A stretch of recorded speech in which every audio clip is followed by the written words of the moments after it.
Welcome to the deep dive. I want you to just picture this for a second. It's the year 754. Right, a pretty brutal time. Yeah, incredibly brutal. And there's this mob of Frisian bandits, and they're hacking their way through a muddy, chaotic missionary camp right near the northern coast of Europe. And they're looking for gold, mostly. Exactly. They're tearing through chests, ripping down tents. But what they find instead is this uncommonly tall man standing his ground. Yeah. And he's holding this massive leather-bound book high over his head to block an incoming downward strike from a broadsword. It's just an incredibly vivid image, isn't it? Oh, absolutely. You have this raw brutality of the 8th century Germanic frontier, and it's colliding directly with this physical symbol of piety and learning. And today, that deeply scarred, brutally slashed book actually sits under glass in a German treasury. It's revered as this ultimate symbol of a martyr's sacrifice. Right, because for centuries, that slashed book has completely defined how people remember the man who is holding it. And in this deep dive, we are going to take you right into the center of that muddy camp and then, honestly, way beyond it. We have a lot of ground to cover. We do. We are pulling from a really massive stack of sources today. We've got academic journals like Medieval Worlds, we've got historical encyclopedias, and even some highly specific local English folklore documents. Which get pretty weird, by the way. Oh, very weird. Yeah. But our target for all of this is an 8th century Anglo-Saxon monk. He was actually born with the name Winfrid in Crediton, Wessex, but you probably know him by the name he took later on, Saint Boniface, the Apostle of the Germans. Right. And our mission today is really to separate the historical man from the massive, honestly sprawling mythos that surrounds him. Because there's a lot of myth. So much, because to understand the formation of European history, you really have to understand the mechanisms of how figures like Boniface operated. I mean, it wasn't just about him preaching in the woods. Far from it. And, this isn't just some dry theology lesson for you to sit through. This is a story about what essentially amounts to medieval corporate restructuring. Yeah, that's a good way to put it. Chopping down pagan gods with an axe is this, calculated military PR stunt. We've got the forensic science behind that slashed book. And the bizarre legends. Right. Bizarre legends involving hydrogeology and, strangely enough, the invention of the Christmas tree. It's quite a resume. But to understand how he ended up on that violent frontier in the first place, we really have to look at his origins. You do. It's vital to understand the psychological motivations that drive someone to leave a highly comfortable, secure life to venture into entirely uncharted, hostile territories. Because Winfrid, before the Pope renamed him Boniface, he basically had it made. He really did. He was born around 675 into a very prosperous family. He was highly educated, living at this prestigious monastery in Nursling. He was a true intellectual of his day. Yeah, he wrote a Latin grammar, for one. Right, and he even authored a collection of 20 acrostic riddles focused on virtues and vices. I was actually looking at one of these in the sources, and it's wild. He constructs these elaborate linguistic puzzles that contrast the purity of true Christian peace against the chaotic evils of, drunkenness and vainglory. Well, those riddles are actually a fantastic window into his psychology, right? They show a mind that is deeply concerned with absolute moral truths. Total black and white thinking. Exactly. He categorized the world into these incredibly strict, uncompromising binaries. You are either perfectly aligned with divine law, or you are mired in chaotic sin. There is absolutely no middle ground. And that rigid binary thinking heavily informed his later actions. It did, but, writing clever riddles in a quiet library clearly wasn't enough for him. No, the guy needed action. So in 716, he leaves his comfortable monastery and travels to Frisia, which is in the modern-day Netherlands, to do missionary work. But he completely fails. Just a total disaster. He walks right into an active war zone between the Frankish leader Charles Martel and the Frisian king Radbod. Not great timing. No, so he is forced to retreat. He regroups, travels all the way to Rome in 719, and that's when Pope Gregory II renames him Boniface and basically hands him this massive, almost impossible mission to organize the church in Germania. And this is where the historical landscape gets really complex. The academic research we pulled from the Medieval Worlds Journal provides essential context here. Yeah, this was super interesting to me. Right, because Christianity in the 8th century was not a monolith. It was highly regionalized. And Boniface and his fellow Anglo-Saxon missionaries felt a profound connection to their identity as the English people. Right, and reading through the sources, this Angli identity was fierce. I mean, Christianity in England had been established by direct missionaries from Rome, so the Anglo-Saxons felt their version of the religion was the absolute purest, the most orthodox. Oh, without a doubt. Meanwhile, they looked across the channel at the Frankish Christians who, had been practicing for centuries, and they viewed their traditions as completely corrupted by local warlords and regional politics. Yeah, the Anglo-Saxons essentially viewed the Frankish church as deeply compromised. The local bishops often just bought their positions, or they were installed by political leaders rather than theological ones. The rituals had drifted over time. To a guy like Boniface, who thought in absolute binaries, this wasn't just a difference of opinion. It was a crisis. This was a catastrophic failure that jeopardized everyone's salvation. Which completely changes how I read his actions when he finally arrives in Germania. Okay, let's unpack this, because initially I looked at his behavior and thought it read exactly like a ruthless early medieval corporate takeover. Right. Boniface, our new executive, comes into the Frankish territories, looks at the local branches, and decides everyone is doing it wrong. Yeah, they're off-brand. Exactly. So he just fires the locals and exclusively hires his old friends from back home in England to run the show. He imports English customs, English liturgy, and English personnel, completely bypassing the local Frankish traditions. I think the corporate takeover analogy is incredibly apt for how it functioned on the ground, but I would push back slightly on his internal motivation. Oh, really? Yeah, it wasn't just corporate greed or a kind of early nationalism. If we connect this to the bigger picture, the Medieval Worlds article highlights that these missionaries didn't believe the English were uniquely chosen simply because they were English. Okay. They believed their divine favor was highly conditional. Meaning they only got to keep God's favor if they followed the instruction manual down to the very last letter. Exactly. Boniface relied on his trusted Anglo-Saxon network because he genuinely believed that if they didn't perform the liturgy exactly right, the whole enterprise would lose God's protection. The stakes were that high for him. They were. He just couldn't trust the local Frankish clergy, whom he viewed as improperly ordained, to maintain those exacting standards. But when you tie your religious mission to such a rigid desire for control and orthodoxy, you inevitably clash with the reality on the ground. You have to enforce that worldview. Yes, you do. And Boniface didn't just write sternly worded memos to the local pagans. He went after their power structures with a literal axe. Which brings us to the Donner Oak at Fritzlar. Yes. It is easily the most famous, defining event of his entire life. So the sources describe this massive, ancient oak tree dedicated to the Germanic god Thor or Jupiter, depending on the Romanized translation you're looking at. Right. The local pagans held this tree as their most sacred site. And Boniface decides he needs to break the back of this local belief system.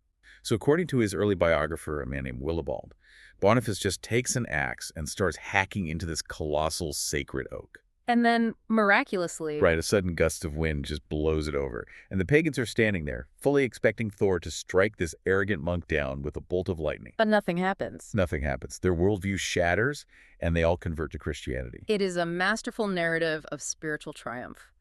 Boniface then literally takes the wood from that very oak tree and builds a Christian chapel right on top of the pagan site. Just cementing the new order right there. Exactly. And just as a quick cultural side note for you, local folklore later claimed that a small fir tree was found growing in the roots of the felled oak.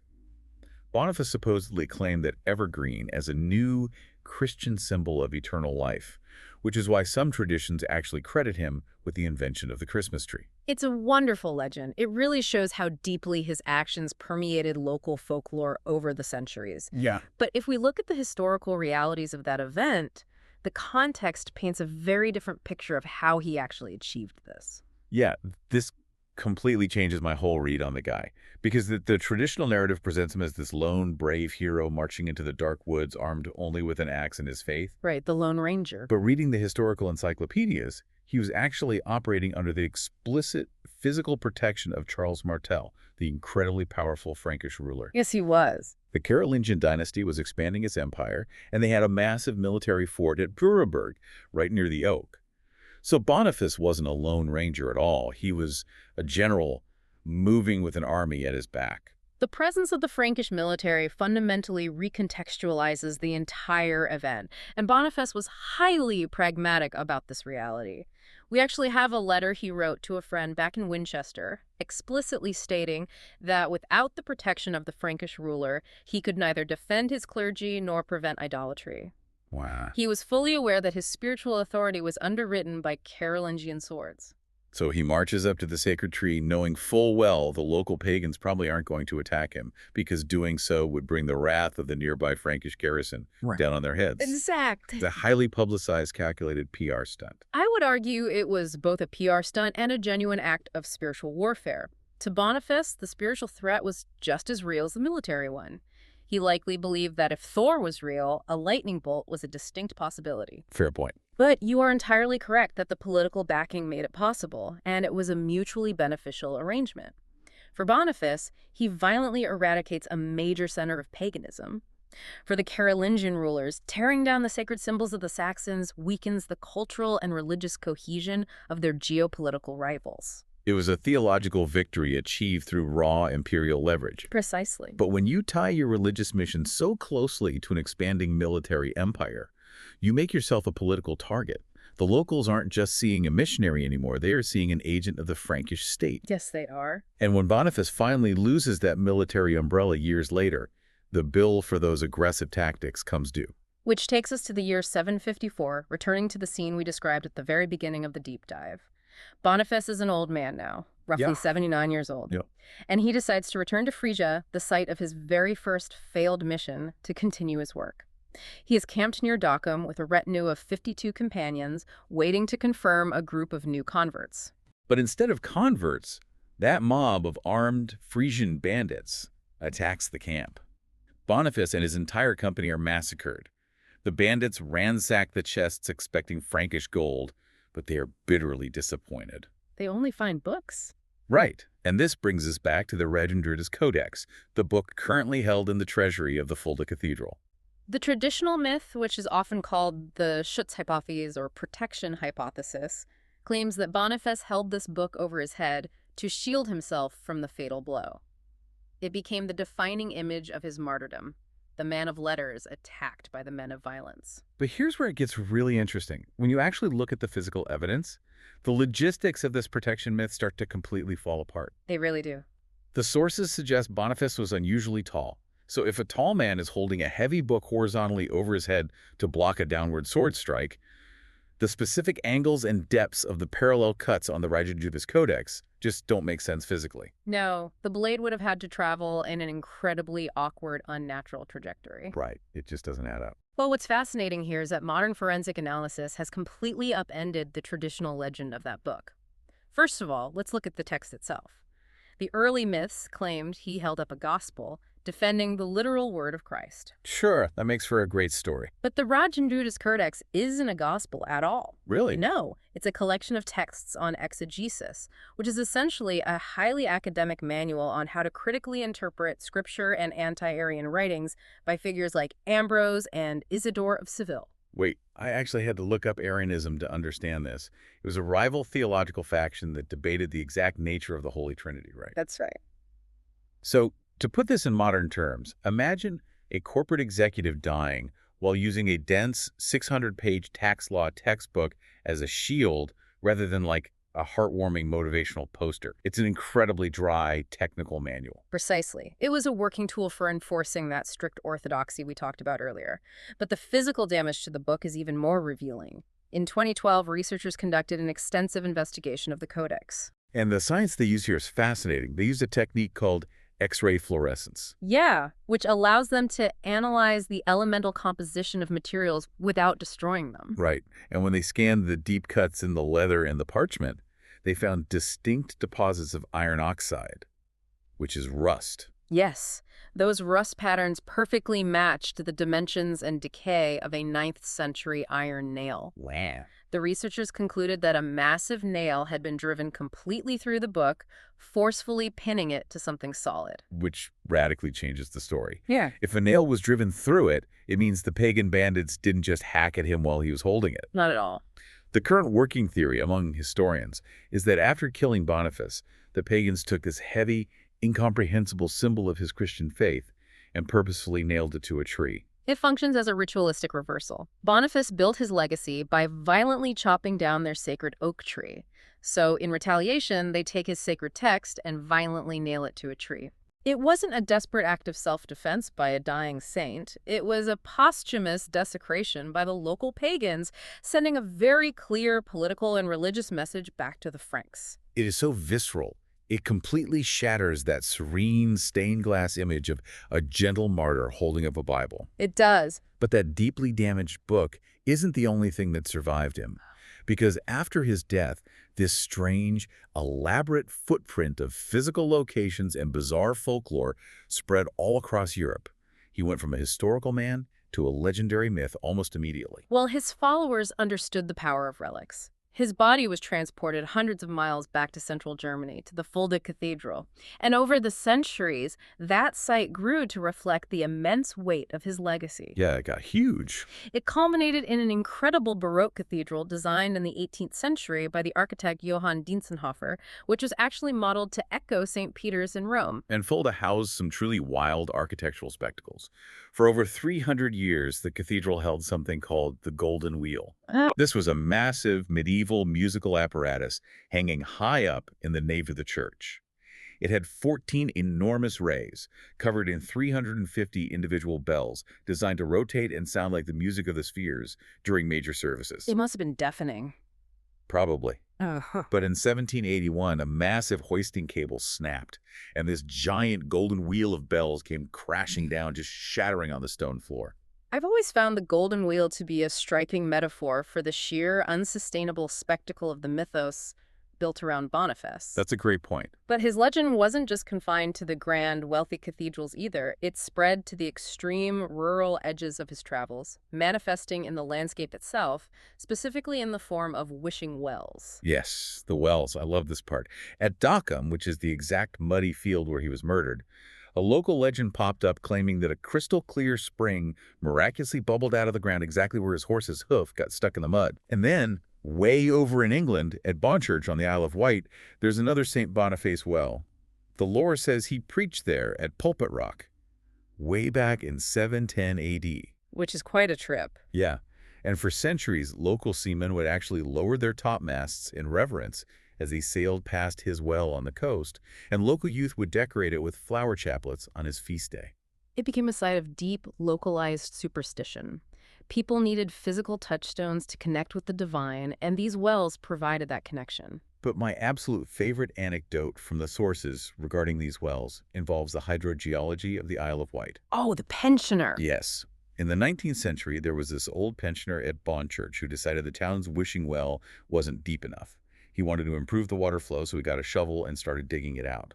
But by doing that, he actually dug right through the clay aquitard. The impermeable layer of earth that holds the water table in place. Exactly. He punctured the bowl holding the water. The entire spring just drained away into the porous rock below, completely drying up the sacred well. The locals must have been furious. Oh, they were furious. And the well stayed completely dry for years, right up until the exact day that old pensioner died. The lore says that on the day of his death, sediment finally plugged the hole back up, and the well miraculously filled with water again. It is the perfect evolution of local folklore. It transforms a basic geological mistake into a moral fable about the hubris of altering a sacred site, while simultaneously reinforcing the miraculous power of the saint. To me, looking at all these disparate stories, Boniface's legacy acts like a cultural Swiss Army knife. How so? Well, whenever a local town needed a miracle, or a wishing well to draw pilgrims, or, a dramatic origin story for why they bring a fir tree inside during winter, the legend of Boniface was adaptable enough to provide it. He became whatever the local culture needed him to be to make sense of their world. You've hit on exactly why these physical locations and artifacts matter so much. Because his actual body was entombed hundreds of miles away in Germany, these local spots, like the spring on the Isle of Wight or the field in Dockham, allowed everyday people a tangible connection to him. Right. It was a way of linking their tiny, isolated rural towns directly to the grand, sweeping narrative of European Christendom. So what does this all mean? If we look back at the journey we've taken today, the transformation is staggering. We started with Winfrid, this intellectual Anglo-Saxon monk writing grammar books and clever acrostic riddles about virtue in Devon. Yeah. We followed him across the channel as he evolved into a ruthless political force, leveraging Frankish military might to orchestrate a hostile takeover of the Continental Church. We saw him become a mythic, tree-chopping action hero, and finally a martyr posthumously mocked by having his dense academic textbook nailed to a tree. It's a lot for one lifetime. And today, through the sheer momentum of folklore, he is recognized as the patron saint of brewers, tailors, Germany, and even Devon. It is a remarkable trajectory. But this raises an important question for you to consider as we wrap up this deep dive. Building on the forensic reality of that damaged Regenjudis Codex and the hydrogeology of the dried-up wishing well, I want you to think about the ultimate fragility of historical memory. Okay. Imagine if your entire life's legacy was eventually reduced to just 3 random physical objects you happen to leave behind: a textbook damaged by a nail, a piece of chopped wood, a dry hole in the ground. Wow. Without the context of who you really were, your motivations, and your political realities, how might future generations completely misinterpret your story?